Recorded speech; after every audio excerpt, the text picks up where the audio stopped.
Olá, hoje nós vamos falar de um assunto muito sério. Quais são os direitos, desculpa, da mulher no momento do parto, especialmente quando for uma cesárea?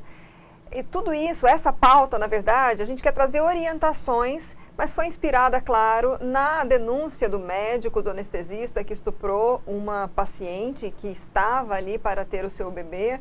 E nós não queremos entrar em meandros desse caso especificamente, mas queremos esclarecer, especialmente as mulheres, aos casais, às famílias, quais são os seus direitos, o que você pode exigir, né? Como você deve agir. A nossa convidada de hoje é a advogada Amanda Sodré Piona, que atua especificamente no direito à saúde. Obrigada por ter aceito o convite para esse bate-papo novamente. A Amanda já esteve conosco aqui. Eu que agradeço, é sempre um prazer estar aqui. Bom, Amanda, primeiro eu queria que você dissesse o seguinte: tem diferença uma cirurgia que seja obstétrica, um parto, de uma cirurgia normal, nesse sentido de exigir o direito a um acompanhante? Sim, sim. Em cirurgias convencionais, né, o acompanhante é só para menores, né? Desde 2005, na Lei 11.108, é garantido o acompanhante à gestante, independente do tipo de parto. Então, seja parto normal, seja parto cesárea, ela tem o direito ao acompanhante. Desde o trabalho do parto, até o pós-parto imediato. Então, desde a hora que essa mulher chega ao hospital, ela tem direito ao acompanhante do lado dela 100% o tempo todo, né? E aí, a pergunta, né? Qual a diferença? Por que somente em cesárea e nas outras cirurgias não? Justamente pelo momento de vulnerabilidade da mulher. Né? Se ela está num parto normal, ela está extremamente ali tomada pela dor. Num parto cesáreo também não é diferente, pode não ter dor, mas é um momento, né? Está nascendo um filho, é frágil, ela está vulnerável, ela precisa de um apoio emocional. E foi pensando nisso que lá em 2005 o legislador promulgou essa lei. E esse acompanhante independe de ser o companheiro ou o pai da criança, ou no caso dos homoafetivos, né, o outro parceiro, ela pode, por exemplo, escolher um parente, a mãe, um irmão, uma irmã? Pode. Qualquer pessoa acima de 18 pode acompanhar a gestante, de sua escolha. Teve alguma diferença na pandemia em relação a isso? Porque a gente sabe que houve muita restrição, né, nos hospitais por conta da Covid-19. Sim, teve. No começo da pandemia, lá em abril de 2020, foi emitida uma nota técnica, número 10 de 2020, pelo Ministério da Saúde, que disse que para ter acompanhante, precisava estar assintomático, né, e entre 18 e 59 anos, para que não fosse uma pessoa de risco. Tanto o acompanhante quanto a gestante também tinham que estar assintomáticos. No entanto, em 2021, a OMS, para você ver o tanto que é importante um acompanhante no trabalho de parto da mulher para mobilizar a OMS, ela disse que mesmo que a gestante esteja infectada, desde que devidamente paramentado, pode ter um acompanhante no parto. Então, na verdade, é um direito, e a pessoa, como exigir, né? Porque se é uma situação, assim, um momento de fragilidade, como você citou, às vezes, assim, o casal, a mulher chega no hospital já com dor, há muitas emoções tomadas e se esquece até disso, né? Como fazer cumprir essa lei naquele momento, Amanda? O que eu sugiro, né? Os hospitais, tanto públicos quanto privados, né, devem obedecer a uma lei federal. Então, estando ali, no momento de emoção e comoção, tanto se for o genitor também, ele está tomado pela emoção. Então, tanto o pai quanto a mãe estão ali cegos, digamos assim. Tem que parar, exigir o seu direito e ainda assim, se não for concedido esse direito, liga para um advogado, faça alguma denúncia para que consiga acompanhar esse parto. Tá? Porque é uma infração legal a negativa desse direito. E aí isso seria não poderia, por exemplo, ligar para a polícia e caberia uma denúncia à polícia? Cabe sim. Você falou da obrigatoriedade de, né, ter esse acompanhante em todos os momentos. Quando já ali, numa situação, né, como a gente viu na denúncia em relação a esse caso que tomou aí a comoção nacional, já está lá dentro e o profissional pede para sair com alguma, né, alguma motivação, enfim, a pessoa pode se recusar e não sair de jeito nenhum. Seria essa a atitude? Porque quando você está entrando no hospital, você tem como ligar. Às vezes lá dentro já não tem, e ali, digamos que a autoridade máxima seriam os médicos. Como agir também nessa situação, Amanda? O acompanhante só deve sair a pedido, né, em caso de alguma intercorrência grave com a gestante, né, que aí realmente ele acaba atrapalhando, né, que existe o ser empático e o ser simpático com a dor. O médico é simpático, ele vai resolver, ele vai racionalizar aquilo lá e vai resolver. O acompanhante, ele é empático, ele vai sentir a dor, ele vai atrapalhar, ele vai ficar emocionalmente envolvido. Então, se tiver algum problema muito grave com a gestante na mesa de cirurgia, ele pode ser convidado a se retirar, e aí, nesse caso, deve se retirar para que as intercorrências sejam feitas. Ele pode, inclusive, passar mal e ter que ser atendido isso, também, e aí são né? dois, né? Mas assim, mesmo nesses casos, ele tem o direito de ser informado de tudo que está acontecendo. Sim, de Ele tudo. pode obter, por exemplo, depois o prontuário, se ele tiver dúvidas quanto ao que houve? O prontuário, em todas as situações, não estamos mais falando só de parto, tudo, ele é do paciente. O hospital somente tem o dever de guarda. Então, finalizou ali, teve alta, ou até no meio da internação, olha, eu quero meu prontuário. É um direito do paciente. O hospital tem que entregar. E se ele se recusar? Judicialmente, a justiça tem que ser acionada para conseguir, que é um direito do paciente. Bom, falando um pouco aí sobre violência obstétrica, né? É um assunto até, eu me lembro que acho que há muito tempo a gente não trata aqui, eu já tratei, tem acho que talvez até anos. Nessa situação que a gente viu, né, do anestesista que estuprou uma paciente sedada, claro, o estupro é uma violência, mas o que é considerado violência obstétrica, isso também é? Violência obstétrica, ela pode ser praticada por qualquer pessoa que esteja ali envolvida naquele parto, tá? Desde a secretária que atende a parturiente até alguém na mesa de cirurgia, na sala de cirurgia. Vou citar um exemplo para esclarecer melhor para as pessoas. Recentemente, acredito que uns 4 meses atrás, nós tivemos um grande caso de um médico muito famoso em São Paulo, um ginecologista, que ele praticava violência obstétrica de forma verbal em trabalhos de parto natural, né, parto normal. Então, ele agredia com palavras as gestantes na frente de todo mundo, na frente de toda a equipe, inclusive do próprio acompanhante. E ele lançava alguns comentários obscenos no meio do parto. Nossa. As pessoas ali envolvidas tinham dúvidas se essa conduta, achava que era só uma conduta inadequada. Né? O que fazer com isso? Até que uma influencer, uma blogueira, soltou na mídia esse vídeo, porque foi filmado, e aí efetivou uma denúncia, eu acredito que no CRM, deve ter virado um processo judicial contra esse médico.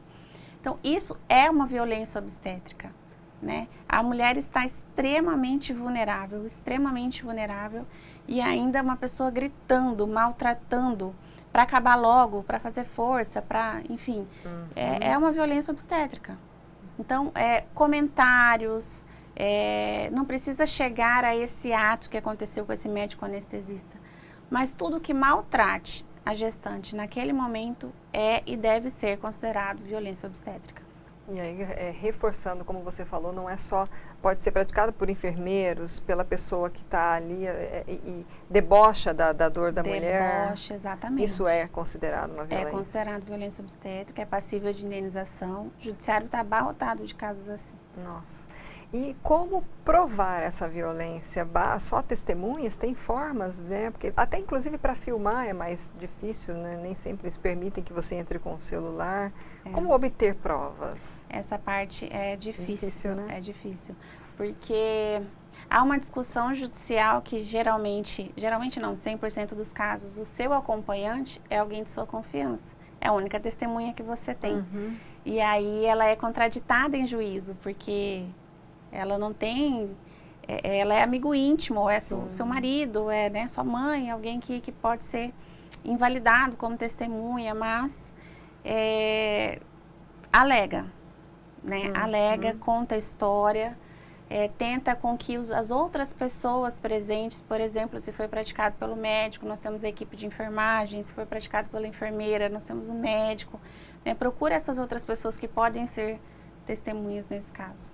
Você acha que essas situações em que esses casos vão parar nas redes sociais, nas mídias, nos meios de comunicação, essa exposição ajuda ou atrapalha, na sua opinião, Amanda? Para a vítima, eu acredito que ajuda, embora ela tenha que também lidar com a exposição. Ela tem que estar disposta a lidar com essa exposição. Mas se ela quer ir até o fim e, de fato, procurar uma punição, né, para quem de fato cometeu esse crime não, esse ato, a exposição ajuda. Eu estou me lembrando aqui que a gente já entrevistou uma médica, uma obstetra, que ela defende o direito da mulher em parto normal ter o acesso à analgesia, que não é a anestesia, né? A analgesia é uma dosagem um pouco mais branda do analgésico, do anestésico, que ela consegue finalizar o trabalho de parto sem dor. Existe ainda muito preconceito ou muito tabu de que a mulher tem que parir com dor. Você, nesse meio ainda tem essa violência obstétrica, esses abusos nesses casos. Tem ainda essa cultura arraigada, na sua opinião? Um dos casos de maior índice de violência obstétrica em parto natural é a negativa da analgesia ou da anestesia. Porque eu não sei nem justificar isso, né? Mas a equipe que está ali fala, não, você vai chegar até o fim assim, não precisa, está quase acabando, tal. Isso é uma forma de violência, né? Ela está ali no limite da sua dor, só quem sabe é a mulher, né? E tem sim um tabu com relação a precisar lançar a mão da anestesia ou da analgesia, como se fosse algo errado, como se fosse algo que não deveria, como se estivesse burlando o parto efetivamente natural, né? E não é assim. Ela pode pedir, ela deve pedir caso sinta que precisa. Porque tem muito argumento que fala, a vida inteira as mulheres tiveram filhos assim, e aí aí ainda existe a humanidade, né? Como se, nossa, esse fardo a mulher tem que carregar, tendo toda essa tecnologia, né? Exatamente. Nós já avançamos tanto, por que não usar a tecnologia disponível, né? A mulher pode, por exemplo, combinar isso antes com o médico e deixar claro o que ela quer, né? Porque assim, tudo bem, às vezes a mulher ela quer tentar um parto natural e às vezes não consegue, né? Ou já expor isso para o seu médico, e o médico ele precisa também ser verdadeiro, né? Falar se ele faz, se ele não faz, como é que pode ser feito antes, então, para prevenir? Existe um documento que se chama plano de parto. E aí o médico, junto com a parturiente, fazem isso já em consultório, né? Vamos aqui pensar nos cenários do seu parto. Então, pode ser assim, se acontecer uma intercorrência, o que você quer?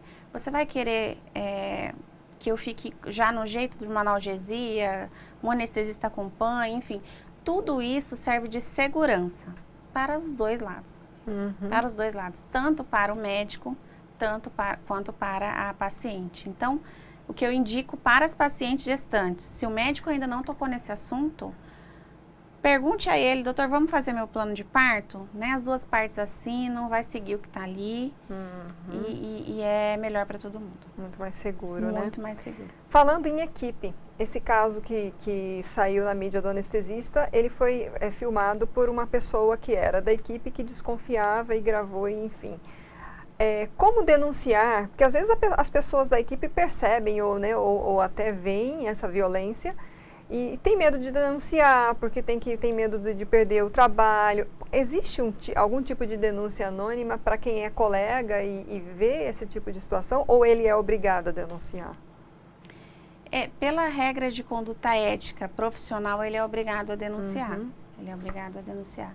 Eu acredito não haver uma denúncia anônima, principalmente num caso como esse, porque não tem como ser, é alguém que estava ali, dentro do centro cirúrgico, né, acordado. A conduta desse médico, ele dopava as pacientes, né, as pacientes em trabalho de parto cesárea não tem necessidade de dormir, e ele dava uma sedação para que ele pudesse concluir o ato dele lá. E então não vejo possibilidade de um caso desse jeito ser uma denúncia anônima, Uhum. né? Eu acredito, inclusive, que a equipe agiu corretamente nesse caso. Existe prazo de prescrição para esse tipo de denúncia?